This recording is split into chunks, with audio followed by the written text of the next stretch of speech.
Os 3 jogos válidos pelo Campeonato Brasileiro. Tivemos jogos importantes, jogos que mexem lá em cima na tabela, jogos que podem mexer também lá com a parte de baixo. Hoje, nos 3 jogos, não tivemos vencedores, né? Foram 3 jogos e 3 empates. É isso aí, o Campeonato Brasileiro agitando a sexta-feira aqui no Troca. Mais cedo, Atlético Goianiense e Cuiabá empataram em 0-0. Lá no Maracanã, com 64 mil torcedores, o Botafogo ficou no empate com o Criciúma 1-1 e termina agora no Mineirão, em Belo Horizonte, Cruzeiro e Bahia também 1-1. Vamos falar desse jogo, polêmica de arbitragem, o Cruzeiro reclamando bastante de um gol anulado. Tudo isso será nem lógica, né, reclamar disso. Troca de Passes, que está começando agora, e tem as presenças ilustres de Jéssica Sescon e de Alex. E claro, vamos bater um papo com vocês também aí de casa, por meio da hashtag Troca de Passes. Já está aqui embaixo, ó, hashtag Troca de Passes. Vá lá no X, no Twitter, mandem as suas mensagens. Queremos ouvi-los e, na medida do possível, a gente vai lendo algumas opiniões de vocês ao longo do programa, tá legal? Olha, o Botafogo empatou, né? E com isso vai permitir ao Palmeiras, se ganhar o seu jogo do domingo, o Palmeiras joga lá em Caxias no Alfredo Jaconi, no domingo à noite. Se o Palmeiras vencer, diminui a vantagem do Botafogo para 1 ponto na liderança, né? Hoje o Botafogo tem 4 de vantagem, então se o Palmeiras vencer o Juventude no domingo, essa vantagem do Botafogo pode cair para apenas 1 ponto. Campeonato muito aberto. Jéssica Sescon, boa noite. Bons jogos nessa noite, né, Jéssica? Bem-vinda ao Troca mais uma vez. Tudo bem, Felipe? Boa noite para você, Alex e amigos de casa. Bons jogos, em especial que eu tenho notado, assim, desde desse retorno da data FIFA, jogos numa intensidade mais alta. Como faz diferença os times poderem descansar, né? Mesmo no empate, mesmo no jogo Botafogo e Criciúma, onde o Botafogo foi muito superior, dominando mais o campo do adversário, inclusive, mas até para o Criciúma conseguir sustentar um padrão defensivo, de acompanhar a marcação, que a gente sabe como é difícil marcar esse Botafogo, mostra como as equipes precisavam desse descanso, né? No Mineirão, o Cruzeiro enfrentando o Bahia, jogo de altíssimo nível, de 2 equipes que foram para cima, tentando o resultado, tentando a vitória, por isso que foi um empate, porque o jogo foi equilibrado, com chances para as 2 equipes, e equipes que precisavam descansar, em especial o Bahia, né? Tinha equipes que já mostravam muito cansaço nessa altura do campeonato. E como faz diferença? Porque aí a gente consegue ver mais o trabalho do treinador em campo, a competência de cada jogador, a qualidade dos jogadores, porque eles conseguem jogar e aplicar, né? Porque a parte física está em dia. Então, bons jogos sim, empates, né? Que acabam deixando o campeonato mais acirrado na busca pelo G6, inclusive, ali Cruzeiro e Bahia disputando bastante o G6. Mas é legal ver quando as equipes podem entrar em campo e colocar em prática aquilo que elas treinam. E vejam como esse empate é ruim para o Cruzeiro, né? Porque se tivesse conseguido manter o resultado de vitória parcial ali de 1-0, teria subido a 46 pontos, né? O Bahia ficaria com 43, né? Porque teria perdido o jogo, né? Então teria 3 pontos a menos. Cara, que isso? Não, teria 45, 1 ponto a menos, exatamente. 1 ponto a menos ficaria com 45. O Cruzeiro, nesse momento, seria o 6º colocado. Estaria na zona de classificação para a Libertadores, mesmo naquela fase anterior, a fase de grupos, né? Então o resultado foi muito ruim para o Cruzeiro jogando dentro de casa. O Bahia, com empate, menos pior, se mantém ali no G6, né, Alex? Por isso a ponta de desapontamento, né, dos torcedores do Cruzeiro com o empate em casa e Fernando Diniz, que ainda não conseguiu vencer desde que chegou a Toca da Raposa. Boa noite, Alex. Boa noite, Felipe, Jéssica, todo mundo está em casa. E tem uma característica, se for ver, do Cruzeiro, não está naturalmente parecendo ainda um time do Diniz, né? Apesar que ele pode se fazer o trabalho dele com a característica dele, com jogadores que são diferentes do Cruzeiro e ainda mantendo algumas características. Só que é duro se falar em exposição, que o time do Diniz ele tem um pouco disso, e principalmente é duro falar jogando contra o Bahia, que vem descansado e tudo, que ele sempre, realmente, quando o Bahia vem para o jogo, ele dificulta para esse adversário. Por isso foi um jogo de opções que teve para ambos os lados, né? Mas o Bahia também teve chance, o Cássio fez algumas defesas ali importantes, mas quando você sai ganhando em casa, né, você deixar escapar isso no momento desse, num confronto direto que acaba sendo complicado, mas é essa dificuldade do Campeonato Brasileiro, que esse tipo de detalhe vai acabar fazendo diferença na tabela, e para o Bahia hoje melhor, porque está na frente da tabela, acaba sendo melhor do que para o Cruzeiro o resultado. Daqui a pouco a gente vai ter a participação dos nossos companheiros que fizeram a transmissão do jogo lá do Mineirão. Mas já estão prontos? Já estão prontos. Vamos fazer o seguinte, vamos trazer aqui o Rogério Correia, o Henrique Fernandes, o Fábio Júnior, estavam lá no Mineirão, estão lá no Mineirão, transmitiram esse empate por 1-1. E uma jogada espetacular do Matheus Pereira no gol do Cruzeiro, né? Como é bom jogador, é bom de ver o camisa 10 do Cruzeiro atuar. Hoje, um drible ali à la futsal, né? E ele conseguiu encontrar um passe também com características do futsal, né? Aquela solução na bola curta, ali, né? Pensamento rápido. Dá uma colherada na bola ali e consegue o passe preciso para o Verón. Bem-vindos, meus amigos. Mas o empate, o resultado em si, desastroso para o Cruzeiro em termos de pensar em classificar para a Libertadores ao fim da temporada. Bem-vindos, Rogério. Tudo bom, Diniz, Jéssica, Alex, todo mundo que acompanha o Troca. Realmente, o Cruzeiro tinha a chance de entrar no grupo dos 6 primeiros. O que aconteceu com o Bahia? O Bahia volta ao grupo dos 6 primeiros com esse resultado, pelo menos até o jogo do Internacional com o Grêmio amanhã. Aqui o Fábio Júnior, o Henrique Fernandes. Está chovendo, então a gente está aqui tranquilo, né? Obrigado. Estamos com tempo aqui, viu? Porque o pessoal está voltando para casa. O segundo tempo foi bem animado. O gol do Bahia também foi bonito, um contra-ataque bonito, né? Vou deixar os comentaristas aqui, Diniz, falarem do que foi o jogo, resumir o que foi o jogo.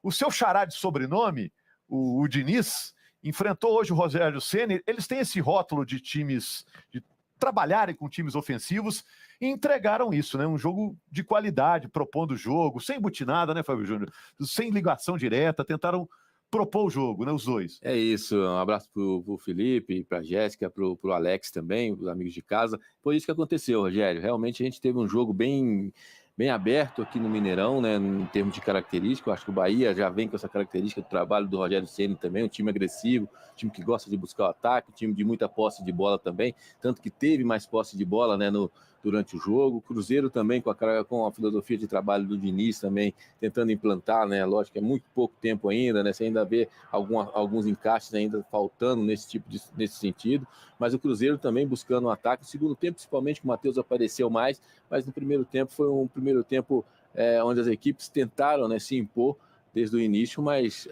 em alguns momentos conseguiram, né, quase finalizar algumas vezes no gol do adversário, não tanto, mas tudo dentro das suas principais características, né, Henrique? Para quem estava mais ligado no jogo do Botafogo, né, o jogo do líder, e viu só o segundo tempo do jogo do Cruzeiro com o Bahia foi melhor que o primeiro. Foi melhor que o primeiro. Primeiro, boa noite, pessoal da mesa, quem nos acompanha aqui no Troca. Acho que primeiro tempo o Bahia foi um pouquinho melhor, a gente está vendo o lance ainda da primeira etapa, usando bem o Biel principalmente. O Bahia tinha um desfalque importante, que era o Caio Alexandre, e o Ceni fez uma série de mudanças para tentar explorar algumas fragilidades do Cruzeiro. A linha defensiva alta, que ainda não está completamente entrosada, a principal delas. Usando muita bola em profundidade para o Biel, que foi o grande nome do primeiro tempo, para o Everaldo também, que é um atacante que tem alguma mobilidade. Ele recuou o Jean Lucas para ser o primeiro homem de meio, fazendo o trabalho do Caio Alexandre, e botou o Tassiano de meia hoje. Então ele mudou, deixando um ataque mais rápido, que foi, para mim, o que o Bahia conseguiu apresentar de melhor no primeiro tempo.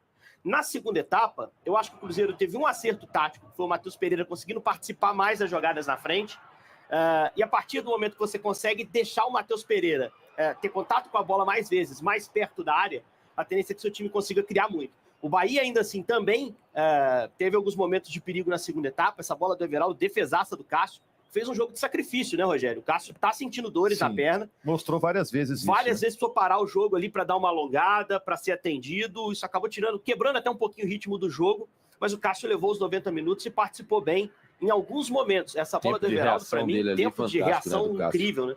E aí o Cruzeiro vai chegar ao seu primeiro gol, mas repare como o Matheus já tinha cada vez mais espaço para trabalhar essa bola numa posição avançada. O passe dele, a colherada dele, como o Diniz bem descreveu, excelente. O toque também do Verón, muito inteligente, né? Um toquezinho sutil, mas tirando do Marcos Felipe. O Rogério até fez uma ponderação aqui fora do ar, que eu concordo com ele, vendo o lance, agora eu concordo mais ainda. Talvez o Marcos Felipe tenha pensado ali que houvesse um impedimento, ele saiu, demorou um pouquinho ali a sair para dividir a bola e deu ao Verón a chance de, com o toque sutil, fazer o gol. E aí o Cruzeiro cresceu no jogo. E aí é o ponto-chave da partida. Depois que o Cruzeiro faz 1-0, o time melhora no jogo, o Bahia sente o gol, o Rogério faz mexidas, e o Cruzeiro chega a um segundo gol. A gente está vendo que o primeiro foi confirmado com a ajuda da arbitragem, o auxiliar deu impedimento que não houve. E aí o Cruzeiro vai fazer um segundo gol que a gente vai ver na sequência, que se é validado, encaminha o jogo. Porque o Cruzeiro estava melhor e faria um segundo gol. Como o gol foi invalidado pela arbitragem, recolocou o Bahia, de certa forma, na partida. E o Bahia, logo na sequência, faz o seu gol de empate. É um lance bem curioso, né? A gente está vendo a jogada.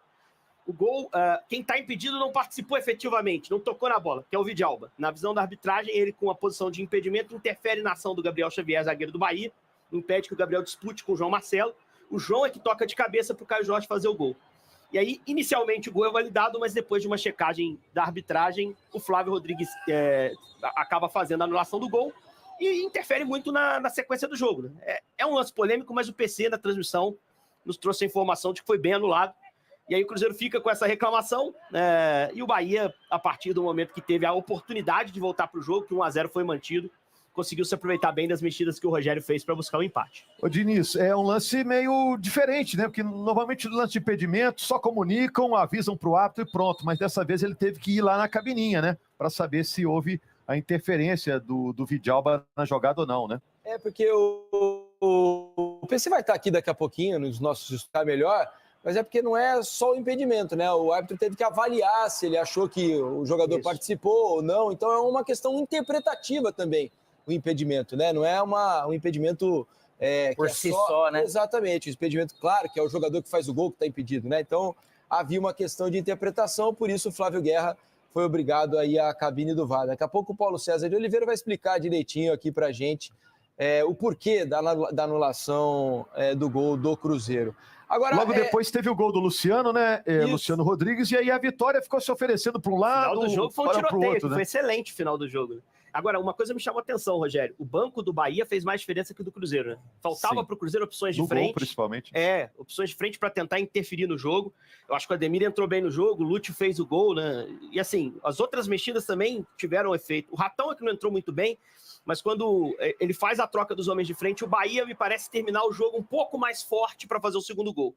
E o Cruzeiro, talvez a grande peça que tinha no banco para tentar interferir era o Matheus Vital, que é um jogador que não faz uma grande temporada. São muitos problemas de lesão que o Cruzeiro tem, é verdade. O Lautaro Dias hoje não pôde jogar, o Dineno não pode mais jogar na temporada, seria uma opção de centroavante de área, mas acho que o Diniz hoje sentiu falta de homens de frente ali para tentar botar uma pressão final no jogo. Agora, amigos, que diferença, né? No ano passado as equipes brigaram por permanência. Esse ano o investimento aumentou, né? A exigência do torcedor do Cruzeiro e do torcedor do Bahia é bem maior. Jogadores de nível de seleção hoje aqui em campo no Mineirão.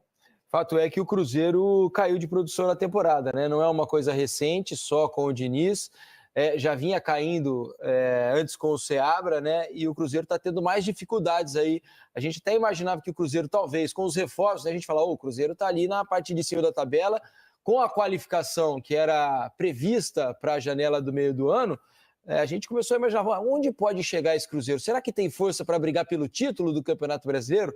Fato é que os reforços chegaram e o time, ao invés de subir de produção, acabou não chegando àquele nível de atuação que a gente imaginava, né? Fato que o Fernando Diniz chega a 4 jogos no comando do Cruzeiro, são 3 empates e uma derrota, né? Ainda não conseguiu implementar claramente o seu estilo de jogo. O Cruzeiro ainda está meio com um pé lá e um cá, né? Não sabe bem exatamente qual é a cara desse Cruzeiro daqui para frente, né? Exato. E nesse duelo, Everton Ribeiro e Matheus Pereira, tão esperado, Fábio Júnior, quem levou a melhor? Os dois foram muito bem no jogo, né? O Matheus Pereira fazendo assistência para o gol do Verón e o Everton Ribeiro também participou ativamente do jogo. O Ribeiro acho que foi melhor. Sim, assim. Mas são jogadores que aqui eles falam, né? Que quando eles participam, quando eles pegam na bola, são jogadores inteligentes, jogadores que conseguem acionar melhor os homens de frente, né? Então são 2 jogadores bem interessantes. Só para ilustrar isso que o Diniz falou, acabou de dizer agora com relação ao Cruzeiro, nos últimos 11 jogos, contando o de hoje, né, foi somente uma vitória. No Brasileiro, né? No Brasileiro. Exato. Então você só vê contra o realmente... Goianiense a vitória. Exatamente. Né? Então você vê que foi igual. Realmente caiu de rendimento, assim, precisa retomar esse caminho aí para buscar essa vaga na Libertadores tão sonhada. A situação do Bahia é mais ou menos parecida. Dos últimos 11 jogos, também Exatamente. 2 vitórias, né? Agora vai pegar o Vasco, o Bahia lá em São Januário, só no dia 28, e o Cruzeiro tem um compromisso agora Sul-Americana. Pega o Lanús aqui mesmo, Mineirão, semifinal da Sul-Americana. E tem um Internacional subindo de produção, né? O Atlético tem outros objetivos na temporada, mas também pode chegar mais perto, então é bom cuidarem aí das posições, porque a disputa por essas últimas vagas aí na Libertadores do ano que vem vai ser muito acirrada, não tem nada garantido para Bahia e para Cruzeiro não, pelo contrário, vão ter que disputar bastante aí nas últimas rodadas. Deixa eu agradecer aqui